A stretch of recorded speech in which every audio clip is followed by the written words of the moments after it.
Tabu Flo are that dance group all the others look to for the right moves. And with their recent show, dubbed Kalabanda, they once again proved that they set the dance agenda.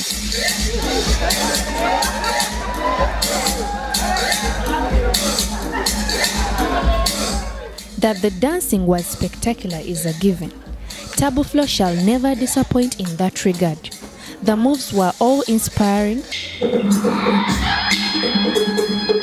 and gravity-defying and jaw-dropping and all the other sweet adjectives.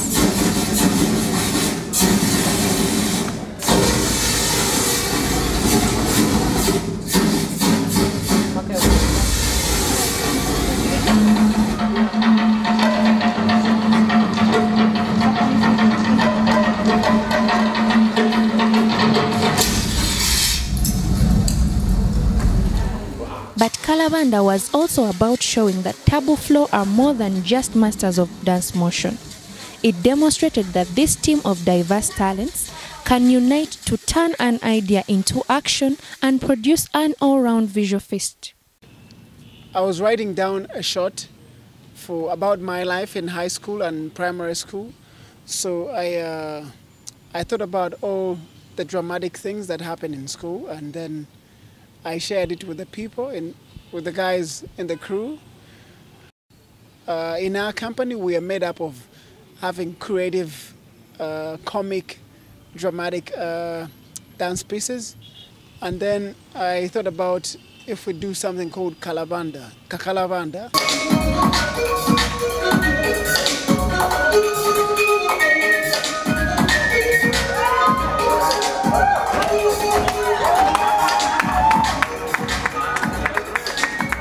Tabu Flo's previous dance show had seen them have night dancers as the theme of their pieces, and they continued with their spooky motif this time round.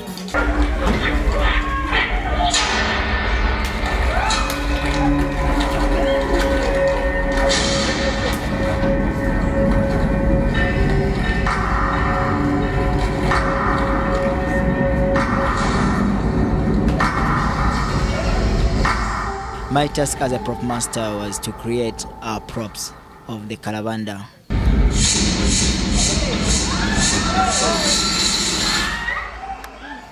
It wasn't somewhat easy because no one has ever seen one, but it's a myth. They could tell that maybe they were flying, they were so tall, so I had to look for really minus things that could bring up the real Kalabanda. So basically we looked at the eyes. I looked at the structure of the Kalabandas. They were tall, had long hands, so it was a little bit harder or tricky. But since I went through some technical school, like in Makere for electro installation, I had to fix some of the eyes electronically, even the mouth, how the light. But it wasn't only spine-chilling moments. After all, this is the dance force Tabu Flo we are talking about. The first part on the parade, we wanted to give it like a school feeling. Like the way you set it up on parade, like the way you stand matters. So in that sense, we try to give it like its choreograph and feel. So that's someone who is seeing the picture, sees, okay, they're on the parade, but sometimes using their bodies to dance.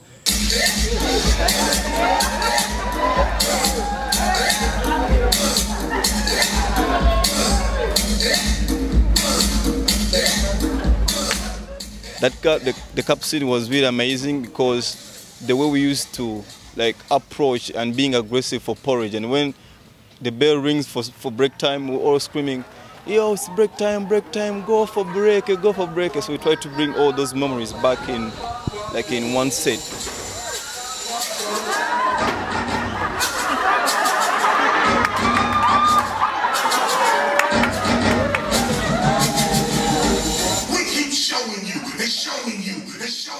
And scattered throughout the pieces were elements of that thing which most makes our day humor.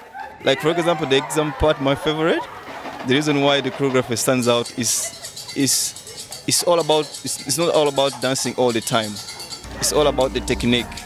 Like the exam part, we weren't dancing that much, but we were trying to portray the picture how we used to copy in school. So we didn't choreograph the funny moments, most of them came up on stage because of our human. We are dancers when we try to involve ourselves in different kind of stuff.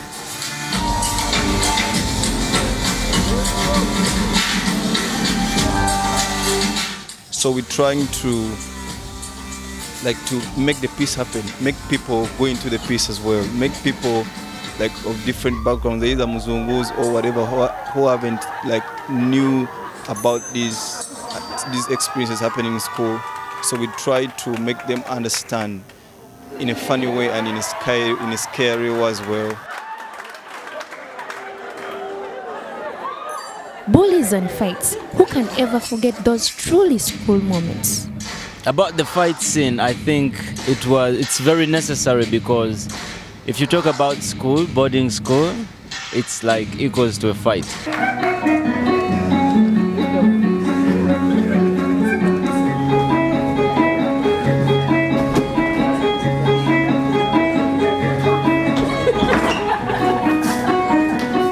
You know, we had to put up, me personally, I had to put up with a lot of, I look like a bully, but in school it's the opposite. I was bullied all the time, and I felt like I had to fight every day with people that, because I was really tiny and small, and everyone could pick on me. So I was fighting all the time, and I thought in this production we have to have a fight scene, because there's always that guy on your mind, like disturbing you, and you're like, one day I'm gonna fight with you.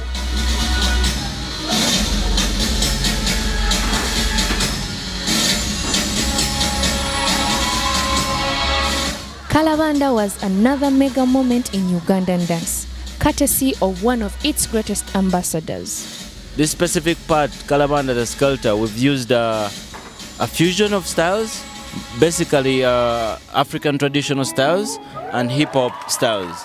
We are on the craze of afro hip-hop, and we feel like we've already put this on the international scene, the fusion of African styles with hip-hop styles.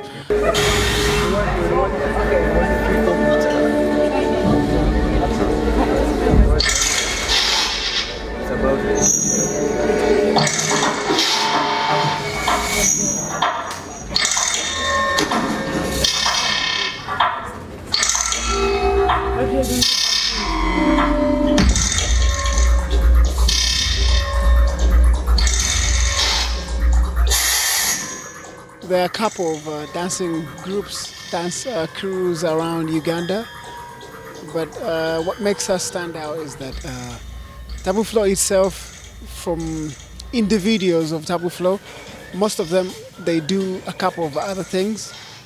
They have other talents that they do. Some of them are video editors, others are sound technicians, others do photography, and then you come to fashion. So when you look at all those people, they all do have traveled in different countries around the world and have had different experiences. So when we all come together, we always love to think about out of the box. We don't want to think about small concepts that anybody can easily come up with. So we always think out of the box.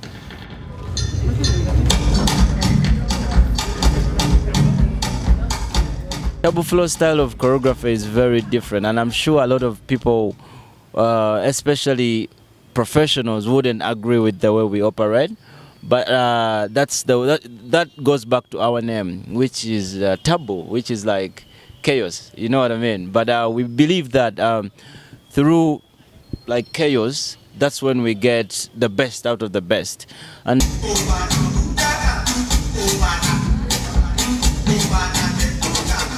the reason why I think Tabu Flo has survived for this long is because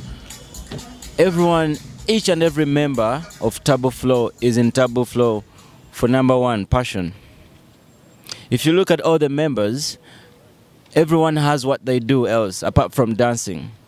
We have accountants, we have fashion designers, we have photographers, we have music composers and video editors, among other things.